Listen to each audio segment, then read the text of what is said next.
Então, quando você estiver caminhando na aprovação e Deus fizer um milagre, você vai cair em temor. Você sabe que foi Deus que agiu. A tua fé vai crescer em você ver na prática, diante dos seus olhos, a ação de Deus. E depois, ainda em Deuteronômio, ele fala: Senhor, o seu Deus está pondo vocês à prova para ver se você o amam de todo o coração e toda a alma. A aprovação é o teste de fé. E ele quer justamente pôr você à prova. Então, o caminhar na aprovação é você saber assim, você está andando diante de está vivendo uma situação e você tem que ter aquela consciência daqueles fundamentos. Deus está comigo aqui. Deus vai fazer aquilo que eu não consigo fazer nessa situação. Deus vai ministrar para mim, tá certo? Então, você em humildade, você vai se submeter à ação de Deus, tá? E aqui depois Tiago diz que nós vamos abordar o que Tiago vai falar sobre o desenvolvimento da fé, beleza? Ok, vimos os textos bíblicos. Agora fala que a fé, ela produz perseverança, né? A perseverança deve ter ação completa a fim de que vocês sejam maduros e íntegros, sem lhes faltar coisa alguma. É o verso 4, tá certo? Então, o Evangelho é a obra mais importante de Deus e ele, quando Deus se põe numa situação de provação, você vai ter oportunidade de testemunhar do Evangelho, tá certo? Mas Deus precisa nos credenciar, tá certo? Porque Deus tem desafios, e desafios em diversos níveis. Deus, por isso que você não tem que ficar, eu não tenho que ficar, nós não podemos ficar só no estágio inicial, no estágio de infância da nossa fé. Existem embates, existem combates que são grandes e difíceis, e Deus precisa de gente com fé, com nível de fé mais profundo. Então, quando Deus está te provando, Ele está te preparando para embates maiores na fé, né? Por isso que ter pressa de sair da aprovação pode não acontecer o efeito que Deus deseja, que é o seu crescimento na tua fé, tá certo? Então, não tenha pressa, tanta pressa assim, de se livrar da dificuldade, certo? E, como nós vimos aí, ocorre na nossa vida uma série de sucessões, certo? Eu pus aqui um quadrinho aí, você está vendo aí esse quadrinho, com uma porção de quadrados. Imagine que cada quadrado desse, e deveria ter uma fila infinda de quadrados, eu pus esse aqui só para marcar, cada um desses seja uma situação de provação. Eu tenho certeza que você pode olhar para trás e você pode ver, listar, você tem um arquivo de provações pelas quais você passou, certo? Eu posso lembrar algumas. Por exemplo, quando Deus me chamou para o ministério, foi um momento de provação na minha vida. Quando minha filha foi atropelada e eu vi o carro, o pneu ela tinha 2 anos de idade, o pneu do carro parado em cima da perninha dela, foi um momento de provação na minha vida.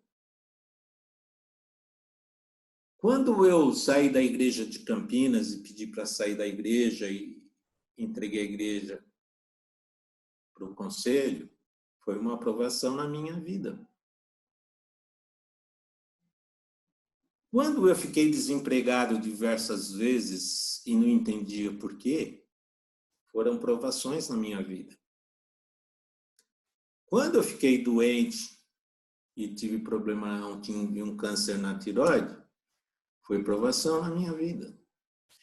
Quando eu olho para trás, eu tenho uma lista de provações. E tem essas provações são pessoais, práticas. Quando Deus me colocou diante de uma pessoa endemoniada, que uma coisa que eu nunca tinha feito era expulsar um demônio, a pessoa que estava possuída, ela estava dominada pelo demônio. A provação era para mim. Eu tinha que, de alguma forma, expelir aquele demônio sem nunca ter feito aquilo. Essa é uma provação na minha. Eu tenho certeza que você tem muitas provações que você deve conhecer, deve saber. Marque muito bem. Olhe esse quadro aí, quantas telinhas dessas, quantas situações a mais você terá que enfrentar na tua vida. Mas quando você entrar lá, você tem que ir com essa mente. Eu estou entrando nessa situação, eu consigo enxergar essa situação e eu vou... mas Deus está comigo nessa situação. É instável, mas eu tenho os fundamentos que eu já consegui da palavra de Deus, tá certo? Então, a aprovação traz benefícios para a gente. Nós agimos em parceria com Deus, na aprovação, porque Deus quer aumentar a nossa fé. Na aprovação, Deus intervém quando necessário. Na aprovação, eu me dou e Deus interage. Quando eu não for capaz, Ele vai fazer o que eu não posso. Aí está um milagre, aí está onde cresce a nossa fé. Na aprovação, Deus está mostrando para a gente a nossa capacidade de diversidade. Até onde a gente consegue suportar a diversidade, tá certo? E a aprovação reforça a convicção de que Deus está andando conosco. Quando você chegar naquela situação que fala, o que eu faço? Eu não consigo fazer isso, Deus vai fazer. Porque a aprovação é o teste da sua fé e é um plano, uma ação de Deus na tua vida, tá certo? Muito bem. Eu gostaria de saber, será que estamos preparados para ter alegria nessa hora dessa provação? Porque a gente tem visto essa semana o Paulo César lá passando essa provação grande com a esposa Nilma. E eu não tenho visto aquele irmão nem uma hora reclamar. Sempre orando, pedindo, não deixando se desfalecer, mas sempre com muita fé. Então, isso hoje falou muito ao meu coração. Eu não sei se eu estou preparada, eu gostaria de me preparar melhor para passar por essa provação. Eu passei por uma pequena provação, já me achei assim, bem abalada. E ainda tem algumas coisas de saúde que abalam a gente. Mas eu quero ter essa alegria ao passar por essa prova. Sim. Como a gente enfrenta isso, né? A alegria aqui eu não creio que seja no sentido de que eu estou me divertindo na situação, né? Mas é aquele conforto, é aquele ver o agir de Deus. Isso não tem preço, irmão. Você ver que Deus agiu e isso vai fazer bem para você, por ver a ação de Deus tão de perto numa situação concreta na sua vida, né? Você não pode fazer a cura, mas você pode presenciar a vida dele e pode presenciar Deus fazer as coisas. Você está ali junto, está ali testemunhando de Deus e você insistindo em fé com Deus e talvez tem situações que são críticas que a gente acha isso aqui nunca vai dar certo. Não importa, não importa. Mas a hora que Deus agir, você vai se alegrar. Isso é o que a palavra está nos dizendo aqui hoje, tá certo? Não é uma alegria de eu estar me divertindo, estar rindo, mas é aquela certeza de que eu estou andando aqui, que Deus está caminhando comigo nessa aprovação, e de repente você percebe que está acontecendo a coisa que você não conseguia fazer, mas que você pedia para Deus. Então, se eu estou pedindo para Deus e Deus fizer, vai me dar alegria. né? Então, eu acho que é isso que a gente cresce na fé. Mas quando você passar pela situação e você percebeu a ação de Deus, você vai estar mais preparada, mais bem preparada para combates maiores, né? É essa a intenção de Deus com a aprovação na nossa vida. A nossa proposta é que nós andamos nos caminhos do Senhor, né? Isso. Nós não queremos nos desviar do caminho do Senhor jamais. E as situações, elas vão interferindo, elas vão entrando na nossa frente, assim elas se apresentam. É como se fossem obstáculos, né? Isso, são provas, né? Provas que Deus faz, né? E nós sabemos que são provas. A gente vive muito tempo, desde pequenininho, a gente vive na escola fazendo provas, né? Faz prova para passar, depois faz prova para tirar diploma, depois faz prova para entrar na faculdade, depois faz prova para pedir emprego, depois faz prova para tirar carta de motorista, prova. Cada prova que a gente faz, a gente está mostrando que nós estamos hábil para alguma coisa. Eu estou apto agora para isso, eu estou apto para esse emprego, eu estou apto para dirigir, eu estou apto para casar, porque eu fiz uma prova lá de amor com a minha escolhida, etc, etc. Então, a vida toda é uma vida em que as situações, só que às vezes a gente entra na situação desorientado, só que às vezes a gente entra na situação querendo pular fora dela, sem contar com a presença de Deus. Então é aí que está o nosso desafio. Se Deus está nos colocando na situação e Ele está nos conduzindo e Ele quer nos fazer dar crescimento na fé, eu não posso pular fora, eu não posso recusar a situação. É claro que ninguém gosta de uma situação difícil, de uma situação desagradável.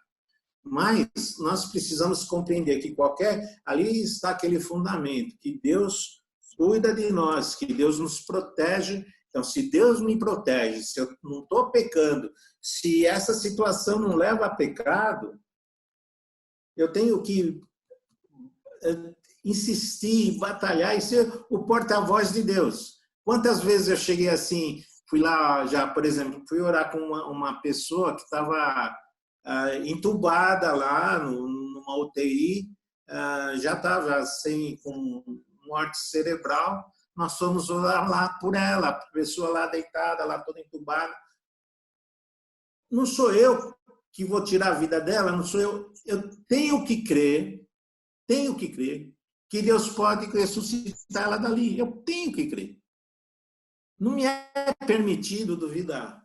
É aí que é o desafio da minha fé. Eu não tenho que ter preocupação, não. Eu vou orar aqui, mas tomar um cuidado para não expor a Deus numa situação difícil. Não. Eu tenho que orar e pedir para Deus a bênção. Verdade. E se Deus vai dar, não vai dar. Se Ele vai ficar em situação difícil, Ele sabe se cuidar. Eu não posso ser omisso, eu tenho que crer que Ele pode fazer o impossível, seja qual for a situação, tá certo? Então, nós precisamos, assim, entender, né, que no decurso da situação, no transcorrer da situação, situações difíceis vão acontecer, e vão acontecer.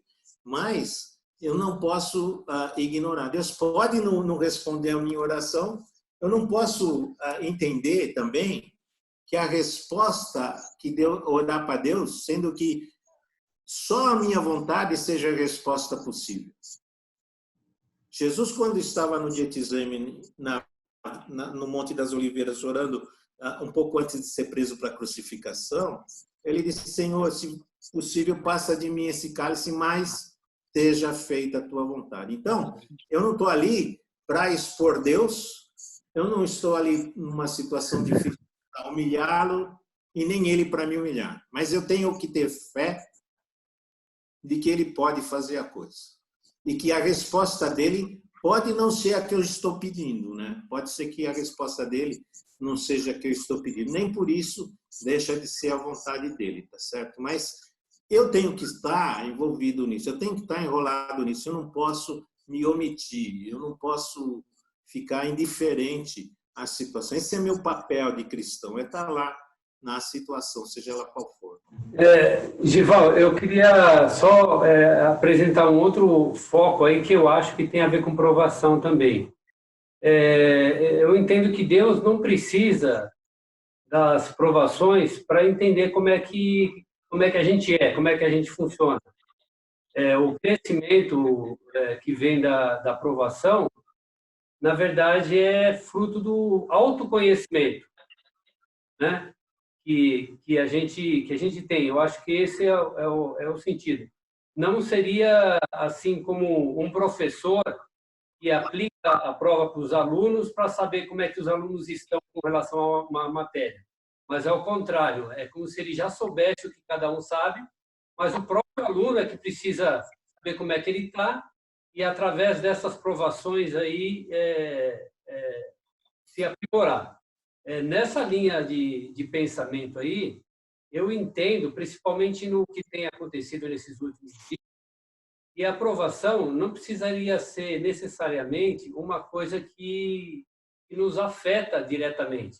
Ou seja, eu estou vendo os comentários aí e as pessoas têm falado, né? Eu também já falei isso muitas vezes, de problemas ou situações difíceis que nos afligem diretamente, e isso a gente poderia chamar de provação.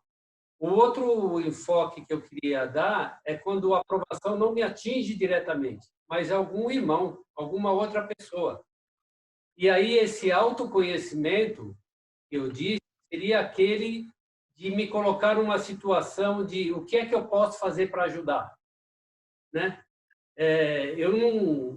Eu acho que a aprovação pode ser isso também. Como você colocou, uma pessoa está num estado terminal, ela perdeu o emprego, está numa dificuldade qualquer, mas essa é a aprovação dela só, ou é a aprovação minha, no sentido de que eu tenho que olhar para isso, tenho que ter empatia e fazer alguma coisa? Não teria esse sentido também? Veja bem, nós estamos insistindo no seguinte: a fé, a aprovação, o alvo da aprovação é o nosso crescimento de fé. E o crescimento de fé prático. E Deus precisa de pessoas com fé que, às vezes, para ajudar outras pessoas. A gente tem uma fé para carregar a pessoa enquanto a fé dela não está esgotada. Eu lembro assim daquele quando Jesus desceu do Monte da Transfiguração e os discípulos tentando expulsar o demônio de um garoto, e o pai dele veio para Jesus e falou: olha, teus discípulos não estão conseguindo. Jesus falou para ele: tenha fé. E ele pediu para Jesus: ajuda-me na minha falta de fé. E, às vezes o problema é tamanho que a pessoa não se encontra com fé. E, às vezes, a fé do outro pode vir em contribuição, em ajuda, em amparo.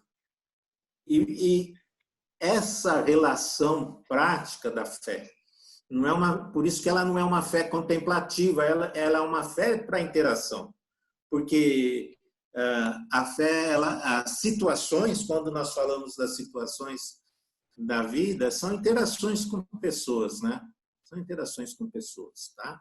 Então, eu entendo isso, que você tem razão quando você fala isso, que às vezes a pessoa está insegura, às vezes a pessoa está numa crise de fé, às vezes a pessoa tem dúvidas, às vezes medo, enfim, tem N coisas que podem abalar a fé de uma pessoa. E você ser o alicerce dela naquele momento, uma pessoa deprimida há muito tempo, com uma depressão severa, você ser o alicerce dela naquele momento, em fé, até que ela consiga voltar a andar com as suas próprias pernas. Sem dúvida, a fé tem essa dimensão prática. Por isso que o Senhor precisa, Ele quer que nós aumentemos a nossa fé para cada vez mais nós consigamos enfrentar situações mais complicadas, mais difíceis, enfrentamentos mais difíceis, né?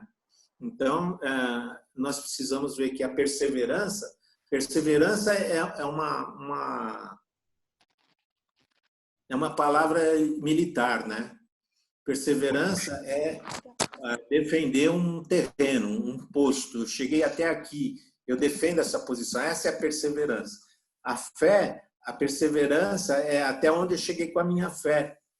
E eu defendo essa posição, mas tem situações que eu ainda preciso crescer mais para poder encarar aquelas situações. Assim, os problemas, eles não são lineares. Eles vão crescer em complexidade, eles vão crescer em dificuldade e eles vão exigir mais. Né? Eu acho que esse era o grande desafio ali dos apóstolos, né? Eles morreram, eles foram martirizados, né? E por isso nós temos lá um Hebreus 11 que fala da galeria dos heróis da fé, tá certo? Então, você está repleto de razão. A fé, ela é minha, mas ela tem um aspecto relacional, ela tem um aspecto prático. Mas eu não cresço da prática do bem, eu cresço da ação de Deus. E essa ação de Deus precisa ganhar convicção dentro da minha alma, dentro da minha pessoa, tá certo? Então, é nesse sentido que nós estamos falando, né? A gente está falando aqui da fé para atender as pessoas, não para ser destacado como um ser espiritual privilegiado, qualquer coisa desse. Não, é para a prática da fé. E a obra maior de Deus é a evangelização. Então, a fé tem que acompanhar essa situação. Eu vou avançar um pouco aqui e falar sobre isso agora, né? Ele fala no verso 5 de Tiago 1:5, se algum de vocês tem falta de sabedoria, peça a Deus que a todos dá livremente. E peça Deus dá livremente de boa vontade, e lhe será concedida. É interessante que ele tinha, no verso anterior, ele tinha falado de que a gente vai ter uma fé madura, íntegra, faltando nada. Mas aí ele, imediatamente, ele fala, se alguém tiver falta de sabedoria. Por quê? Porque tem situações que elas são muito complicadas. Elas têm diversas...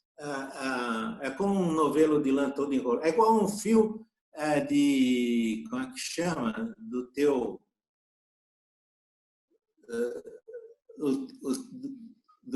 quando você põe lá o microfone do seu computador. Quando você pega o fio do microfone, ele está sempre enrolado, né? E a gente precisa ficar desenrolando para poder usar, tá certo? Então, tem situações na vida que elas são complexas. E as situações complexas, ele diz assim, se alguém de vocês falta sabedoria, quer dizer que nem todo mundo precisa de sabedoria. Mas se na situação que você está, você precisa de sabedoria, você deve pedir a Deus. A sabedoria, né, é sabedoria bíblica, sabedoria que vem de Deus e não vem dos homens. A sabedoria, ela consiste em a gente descobrir o que Deus pensa a respeito daquela situação, para como a gente deve se comportar em dada situação. Então, não é sabedoria no tipo de conhecimento, de curso, de nada disso. É sabedoria, o que Deus pensa. A sabedoria bíblica, que nós temos os livros de sabedoria na Bíblia, são de pessoas que elas se dedicavam a trazer para a vida prática. Se você for nos livros de sabedoria lá da Bíblia, ela tem pouca teologia e muita prática. É trazer para o dia a dia o pensar de Deus em dada situação. Então, tem situações que são complicadas e não dá para a gente definir uma situação qualquer, mas você tem que chegar lá e ir desatando os nós, tirando aquele enrosco todo que existe. E nós precisamos ter uma introspecção de Deus. Nós precisamos ter a visão de Deus numa situação como aquela para a gente pôr em prática e sendo obediente. Então, eu diria para você isso, que a sabedoria é uma introspecção do modo que Deus pensa. Então, nós precisamos entrar na cabeça de Deus. nós precisamos descobrir o que Deus pensa numa situação como aquela. Pode estar na Bíblia, buscar isso. Então, nós precisamos gastar tempo com Deus e com o nosso problema da nossa, vamos dizer, da nossa provação pela qual atravessamos. Então, essa junção da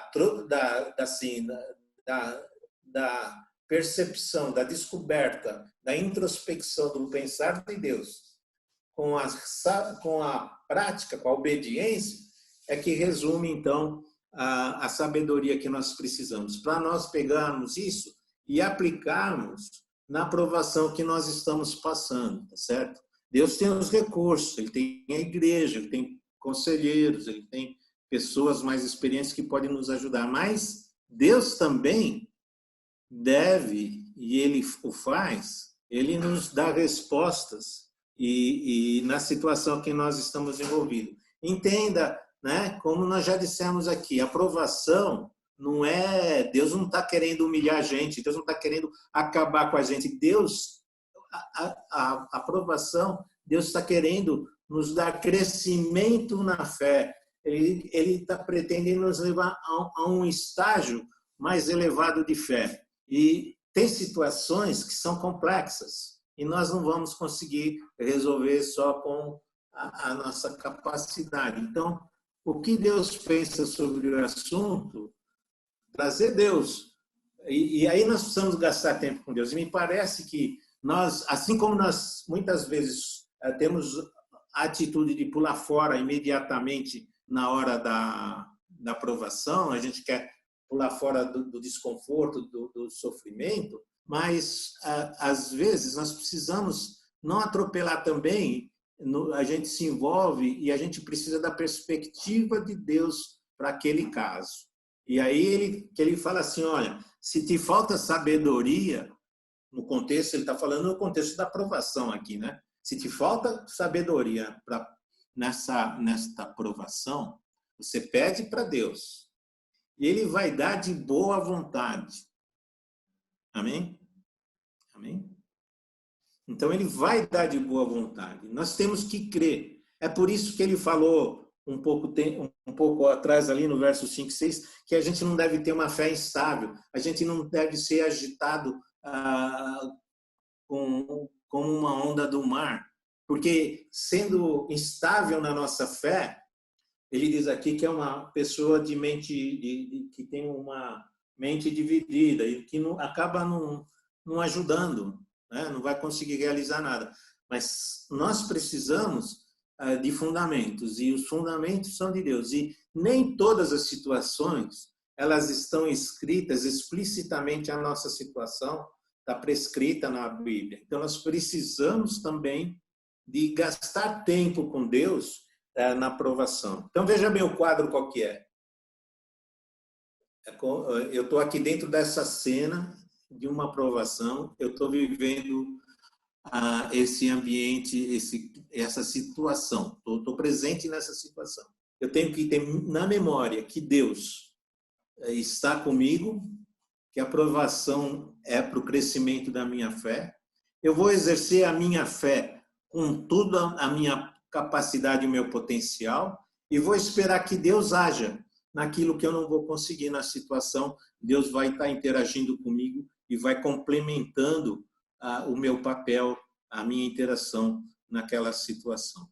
E eu estou assistido por Deus, eu estou agindo junto com Deus, e eu tenho que ter essa consciência do meu papel na aprovação, tá certo? Qual que é o meu papel?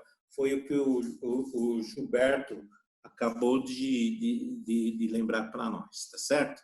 E aí ele dá dois exemplos de provação, no verso 9 ao verso 11. Ele fala do pobre e do rico. Ele põe aí, ó, o irmão de condição humilde deve orgulhar-se quando estiver em elevada posição. O rico deve orgulhar-se de passar a viver em condição humilde. Dois opostos. O humilde, ele deve... Eu não gosto muito dessa tradução nossa aqui, que fala orgulhar-se. Eu prefiro aquela que diz assim, deve gloriar-se. Então, para mim, a tradução melhor desse texto seria assim, o irmão de condição humilde, ele deve gloriar-se quando estiver em posição elevada. O pobre deve orgulhar-se quando estiver em posição, ele deve gloriar-se. Por que eu penso em gloriar-se? Porque o gloriar-se, eu não glorio, eu não me orgulho, não é sobre eu que eu tenho que me orgulhar. É o gloriar-me, o gloriar-me no mérito do outro, nos méritos de Cristo. É como o torcedor de futebol, que o time dele foi campeão. Ele entra na sessão, lá na escola, no trabalho todo, barulhento. Meu time ganhou, nós somos demais, e não sei o quê. Ele não é nada, ele é só torcedor, ele não jogou, ele não entrou em campo. Ele está se orgulhando na realização que a equipe de futebol dele fez. E nós, o cristão que é pobre, deve vangloriar-se? Não. Ele deve gloriar-se quando ele estiver na posição elevada. E ele vai estar em posição elevada. Ele pode estar em posição elevada nessa vida. Você sabe que diversos bispos da igreja primitiva, eles saíram do lote dos escravos. Você tinha escravos que se tornaram líderes da igreja, bispos da igreja. Então, e tem, acima de tudo, né, nós vamos ter uma coroa da vida, nós vamos estar reinando com Cristo. Vai chegar a hora. Então, essa conquista já está realizada. Então, é nisso que eu tenho que me apegar. E esse é o exemplo que ele dá aqui de provação. Quando você for humilde, a gente falou aqui, e de repente, se você receber um caminhão de dinheiro, vai ser o caos. O que eu vou fazer com todo esse dinheiro? Eu vou ser tentado, vou estar arriscado a fazer coisas erradas. Mas a aprovação, ela vem para aumentar, para crescer a nossa fé. Então, eu não tenho que ter autocomiseração e ter uma postura de coitadinha, né? Eu tenho que me gloriar na posição elevada em que Cristo me colocou. E da mesma forma o rico que passar a viver com condição humilde,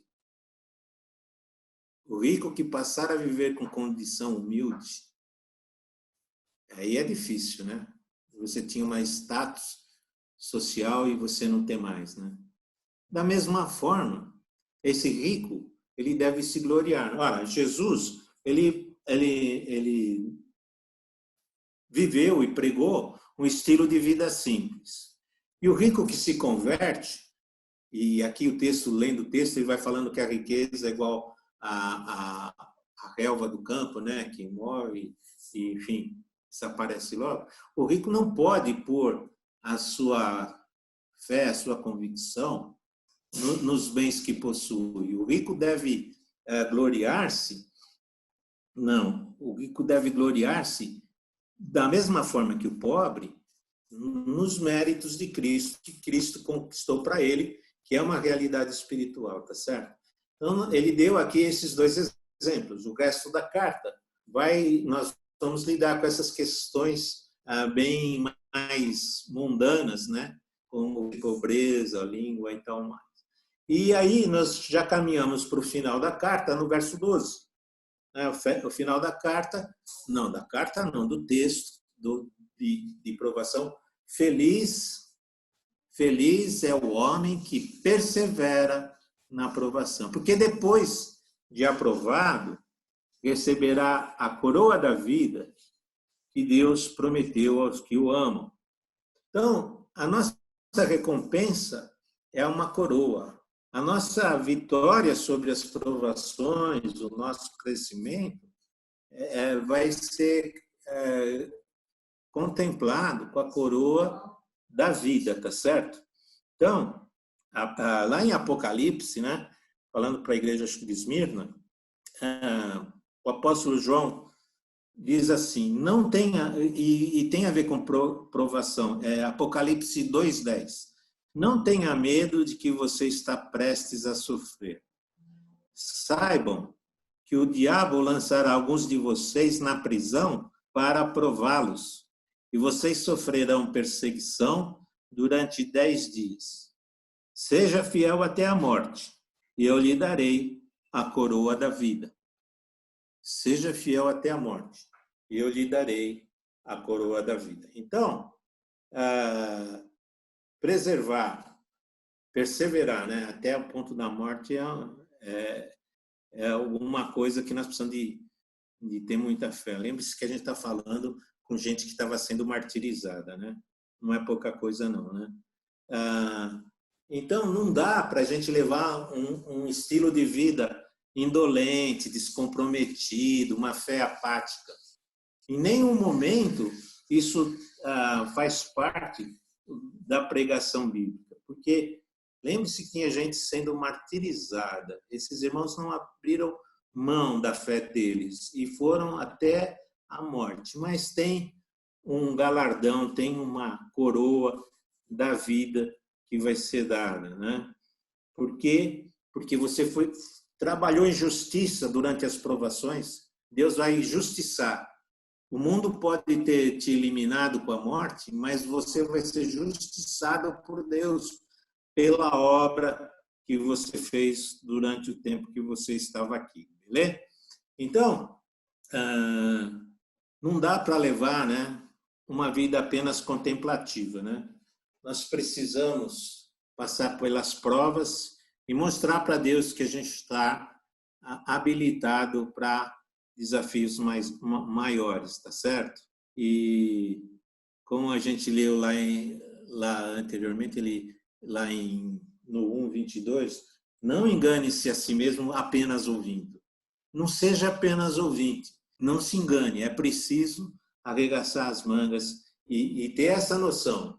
Ok, eu tenho certeza que enquanto a gente falava isso, você já identificou no presente, você já identificou provações ou provação pela qual você está vivendo. Para não dizer pandemia, que já é uma provação para todas nós, né? Então você tem provações, saiba disso.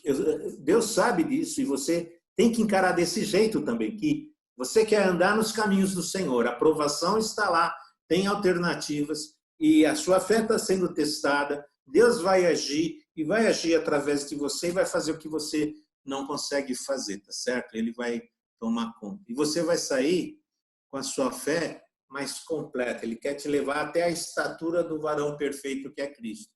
Então, você vai crescer na sua fé, você vai adquirir perseverança e vai te levar até você conseguir a coroa da vida, tá certo? Então, fechando a aula, eu gostaria que a minha visão aqui foi dar para você uma consciência do que é aprovação, certo? Do que é aprovação de uma maneira prática na nossa vida.